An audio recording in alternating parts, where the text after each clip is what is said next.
துலாம் ராசி அன்பர்களே வணக்கம். துலாம் ராசி அன்பர்களுக்கு சூரிய பேச்சு பலன்களை நாம் பார்க்க போகிறோம். சூரிய பகவான் இதுவரை 8ஆம் இடமாகிய அஸ்தமத்தில் இருந்து அஸ்தம் கஷ்டம் நஷ்டம் என்றோம் அனைத்தும் விலகி தங்களுக்கு 9ஆம் இடமாகிய பாக்கியஸ்தானம் செல்கிறார். அங்கு ஏற்கனவே பாக்கியஸ்தானத்தில் உள்ள புதனுடன் இணைவதால் புத ஆதித்ய யோகம் தங்களுக்கு உண்டாகிறது. படிக்கும் மாணவர்கள் நன்றாக படிப்பர், தெளிவாக படிப்பர், நல்ல மதிப்பெண்களை பெறுவர், போட்டித் தேர்வுகளில் கலந்து கொண்டு வெற்றி பெறுவர். அரசு உத்தியோகம் தாராளமாக கிடைக்கும். தந்தையாரின் உதவி கிடைக்கும். தந்தையாரால் லாபங்கள் கிடைக்கும். தந்தையாரின் சொத்துக்கள் உங்களுக்கு கிடைக்கும். அடுத்து அரசியல்வாதிகள் புகழ் பெறுவர். தங்களின் ஆலோசனைகள் ஏற்கப்படும். கட்சிக்குள் நியாயமாக கிடைக்க வேண்டிய பதவி உயர்வு அனைத்தும் கிடைக்கும். மக்களிடையே புகழ் செல்வாக்கு தங்களுக்கு பெருகும். 9ல் சூரியன் என்பதால்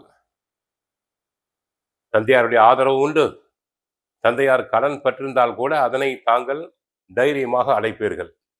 மருத்துவ தொழில் செய்வோருக்கு நல்லபடியாக புகழ் பெறுவீர்கள். கைராசியான டாக்டர் என பெயர் எடுப்பீர்கள். பிறரால் குணப்படுத்த முடியாத நோய்களை தாங்கள் குணப்படுத்துவீர்கள். தங்க ஆசாரி போன்றவருக்கு தொழிலில் லாபம் அடைவீர். பொருள் வளம் அதிகமாக இருக்கும். அலோபதி டாக்டர்கள் புகழ் பெறுவர்.